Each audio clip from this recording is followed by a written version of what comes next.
अस्सलाम वालेकुम साथियों, नमस्कार साथियों। आज धरने का 27वां दिन जारी हो गया है और इस कड़ाके की सर्दी में निरंतर संघर्ष जारी है और इंशाअल्लाह ताला जब तक हम लोगों की समस्याओं का समाधान नहीं होगा तब तक संघर्ष पे विराम नहीं होगा। और ये हमारे भाई अनंत प्रताप भाई और ये हमारे लकीमपुर से भाई खलीक भाई आए हुए हैं और अभी सुबह का समय है और इंशाअल्लाह ताला हमारे लोग आ रहे होंगे, आते जाते रहते हैं। साथियों, संघर्ष करने वालों की हार नहीं होती। हम फिर यही कह रहे हैं कि संघर्ष करने वालों की हार नहीं होती है। पूरी तरीके से योजना अखबारों में आप लोगों ने पढ़ लिया, मंत्री जी का बयान भी पढ़ लिया, सब कुछ पढ़ लिया, बार बार सब कुछ देख रहे हैं।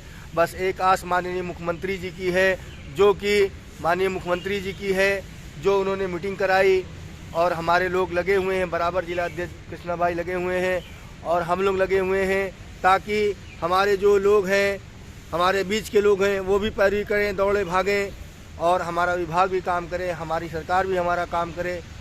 हमारे एक साथी कह रहे थे, रो रो के कल हमारे पास फ़ोन किया था, कह रहे थे सिकंदर भाई सरकार और पेपर ये सब देख रहे हैं, बहुत दुख हो रहा है, हम बहुत परेशान हैं, हम बहुत डिप्रेशन में हैं। मगर हो सकता था हमारी जान निकल जाती, मगर हम केवल जो धरना आप लगाए हुए हैं तो इसलिए हम भी थोड़ा से सोच में है, मतलब वो है कि एक दिन कामयाब जरूर होंगे। इससे पहले भी कई संघर्ष हुए, कामयाबी मिली, कुछ ना कुछ थोड़ी बहुत मिलती रही, चली आई। 61 दिन ही धरना आपने किया था तो बहुत सारी 60-40 का मामला हल हुआ था, योजना में फिर से जिंदा हुई, राज्यांश भी कई महीने 9 महीने का बकाया था, मिलना शुरू हुआ। तो वो जो सोच रहे हैं कि संघर्ष से सफलता मिलेगी, इसलिए वो बता रहे हैं हम अभी हैं, वरना जो है जिस दिन हमको मालूम हो गया था एक बारों में चलता तो अब तक के हम मर गए होते।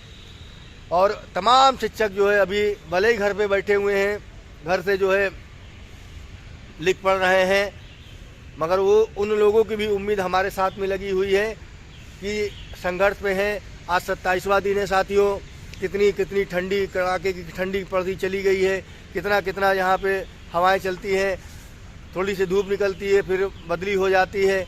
हम लोग बराबर लड़ते चले आए हैं और लड़ेंगे। साथियों, आप लोग देख रहे हो, जो कुछ ख़त्म होता है तो उसमें फिर से शुरू होने में बहुत समय लगता है। हमारे साथी बार बार फ़ोन करते, क्या हुआ, हो गया?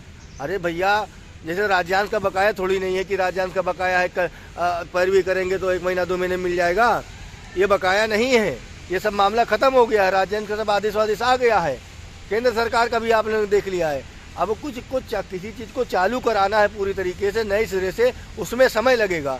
इसलिए बार बार एक ही सवाल फ़ोन करके मत करिए, हम सवाल का जवाब नहीं दे पाएंगे। कोई चीज़ जब ख़त्म हो जाती है उसको नए सिरे से खड़े होने में समय लगता है। राज्यांश नहीं है, बंद हो गया है तो वो, अरे राज्यांश नहीं है जो क्या कहते हैं बकाया है तो मिल जाएगा, अब वो ख़त्म हो गया है, उसकी व्यवस्था बंद कर दी गई है।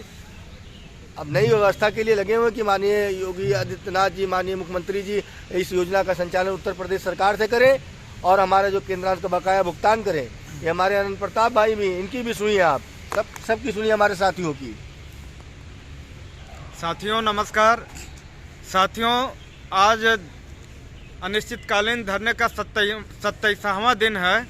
आप लोगों से अपील की जाती है कि घरों से निकलें और अपने हक की आवाज़ को बुलंद करें। लड़ेंगे, जीतेंगे। साथियों, अभी से अपने पाँव के छाले मत देखिए, अभी सफ़र की इब्तिदा बाकी है। Time to time update and upgrade रहने की ज़रूरत है। कहा जाता है कि बीड़ा के तारों को इतना भी नहीं कसना चाहिए, बीड़ा के तारों को इतना भी नहीं कसना चाहिए कि अच्छा संगीत देने के बजाय टूट जाए। आज हम लोग वो बीड़ा हैं जो शिक्षकों, जो मदरसों में शिक्षा देने के बजाय आज अपने हक की लड़ाई लड़ने के लिए धरना स्थल पर बैठे हैं। हमें तोड़ के रख दिया गया है। हम अपने यशस्वी मुख्यमंत्री जी से अपील करने आए हैं, गुहार करने आए हैं कि हमारे बातों को, हमारे जायज़ मांगों को मांगें और वह योजना को उत्तर प्रदेश सरकार द्वारा संचालित करने का काम करें।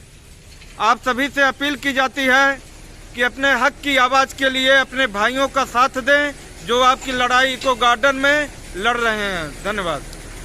साथियों, आज धरने का 27वां दिन है। आप लोगों को तहे दिल से ये गुजारिश करना चाह रहा हूँ कि आप लोग अपने घर से निकलिए। ये देखिए कि सिकंदर भाई, आनंद प्रताप भाई आपके हक की लड़ाई लड़ रहे हैं। तो भाई हक की लड़ाई तभी लड़ी जा सकती है जब हम एक दूसरे का साथ देंगे, और जब हम साथ देते रहेंगे तो संघर्ष जारी रहेगा। जहाँ संघर्ष रुक गया तो समझिए सब खत्म है। तो इसीलिए आप लोगों से तहे दिल से गुजारिश है, आप लोग अपने घरों से निकलिए, अपने बिस्तरों को छोड़िए और यहाँ धरने में ज़रूर आएँ। धरना जब चलता रहेगा तो इंशाल्लाह एक दिन कामयाबी ज़रूर मिलेगी। धन्यवाद। तो साथियों, ये हमारे खलीक भाई लखीमपुर से थे, आनंद प्रताप भाई हमारे महाराजगंज से थे, और मैं सिकंदर बाबा। साथियों, आपसे फिर एक बार इल्तिजा कर रहा हूँ कि आप लोग होश में आ जाएं, होश में आ जाएं। एक दिन 2 दिन इधर उधर की फ़ोटो देख करके घर में ख्वाबों में न टहल जाएं। बिना संघर्ष के कुछ नहीं मिलेगा, और संघर्ष करने वालों की कभी हार नहीं होती है। इसलिए अपने घरों से निकलिए और इस संघर्ष का साथ दीजिए। हमारी मांगें हैं, अब आश्वासन नहीं, हमें कार्य चाहिए। योजना का संचालन उत्तर प्रदेश सरकार से चाहिए, और अब हमें आश्वासन नहीं, हमारे केंद्रांश का भुगतान चाहिए। योजना का संचालन उत्तर प्रदेश सरकार से चाहिए। जब तक समस्याओं का समाधान नहीं होगा तब तक के संघर्ष पे विराम नहीं होगा। आप लोग जो है एक दूसरे को मदद करें, एक दूसरे से। एक अगर 3 शिक्षक हैं, 3 नहीं आ सकते हैं तो 2 लोग आ जाएं, 2 नहीं आते हैं 1 आ जाए। बारी बारी से राउंड मारते रहें, जाते रहें, ताकि हमारी रिपोर्ट चली जाए। हमारे पीछे कल तक हमने आपको दिखलाया था, पीछे हमारी महिला बहनें बैठी हुई थी। कल माननीय उप मुख्यमंत्री केशव प्रसाद मौर्य साहब ने उनको बुलाया, और बुलाने के बाद में उनको उनकी कुछ मांगों पे सहमति बनी, और वो लोग खुशी खुशी चले गए, क्योंकि उनकी जागरूकता थी, एकजुटता थी, उनकी मांगे पूरी हुई। हमारे सामने जो है स्मारक वालों भाइयों का धरना लगा था। आज देखिए, आज उन लोगों ने खुद बहारा है, अपने साफ सफाई की है, और वो लोगों की कुछ मांगों पे मतलब कुछ मांगे मानी गई हैं, और जो वो लोग काम पे वापस हुए हैं।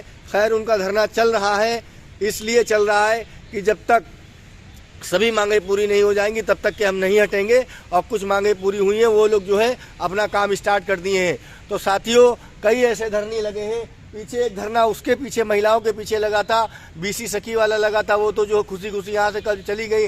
हमें बड़ा दुख हुआ कि जो है देखिए हमारे बाद आई, और लगातार जो है कम से कम 6-7 दिन लगातार धरना किया, और उसमें निरंतर भीड़ थी। और उन लोगों ने कल विधानसभा का घेराव कर दिया विधानसभा का, बापू भवन का घेराव कर दिया उन लोगों ने। वहाँ से पुलिस उनको भर भर के लेके आई। फिर उसके बाद में केशव प्रसाद मौर्य साहब ने, माननीय उप मुख्यमंत्री केशव प्रसाद मौर्य साहब ने बुलाया, और उनको उनके अधिकारी उनके संबंधित अधिकारी को बुलाया, और उन्होंने हमको पूरी डिटेल बताई, और उनका काम हुआ।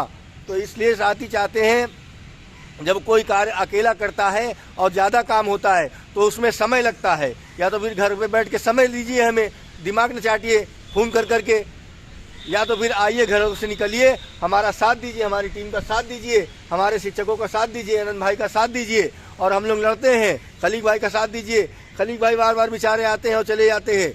ये जो है कि हमारे देखते हैं कि ठंडी में आनंद भाई पड़े हुए, सिकंदर भाई पड़े हुए, तो कम से कम हम लोग एक बार ही राउंड मारा है, वो तो दिन रात ही पड़े रहते हैं। तो इसलिए साथियों, अगर लड़ना है और लड़कर जीतना है, अगर जीत चाहते हो तो घरों से निकलो। जिस तरीके से हमारी पीछे से की महिलाएं की कुछ बात मानी गई, कल उन्होंने विधानसभा घेर लिया। अभी तक तो हम विधानसभा घेरने के बार बार कहते हैं, जिस दिन देखेंगे कि अब नहीं हो रहा है उस दिन हम अकेले जाएंगे अपने 2-4 साथियों को लेकर के विधानसभा का घेराव करने। बस सिर्फ इसलिए अभी रुके हुए कि माननीय मुख्यमंत्री जी के आश्वासन पे, उनके कार्यों के संतुष्ट होने के लिए अभी रुके हुए। और जिस दिन लगेगा कि अभी देर हो रही है, उस दिन इससे बाहर भी निकलेंगे, अकेले निकलेंगे। फिर जो भी हो, लाठी पड़े, डंडा पड़े, जेल हो, सब मंजूर है, मगर अभी शांतिपूर्वक कार्य कर रहे हैं। अब बैठे हुए हैं, आप लोग आइए, अपने घरों से निकलिए, और 27वां दिन का इको गार्डन में धरना जारी है। आप भी आइए और अपने साथियों को भी लाइए। इसलिए साथियों, इस ठंड में मत देखिए, वरना चुनाव बहुत नज़दीक है, बहुत पछताओगे बाद में। इसलिए धरने में आप लोग जरूर आइए। जय हिंद, जय भारत, अस्सलाम वालेकुम, खुदा हाफिज, नमस्कार।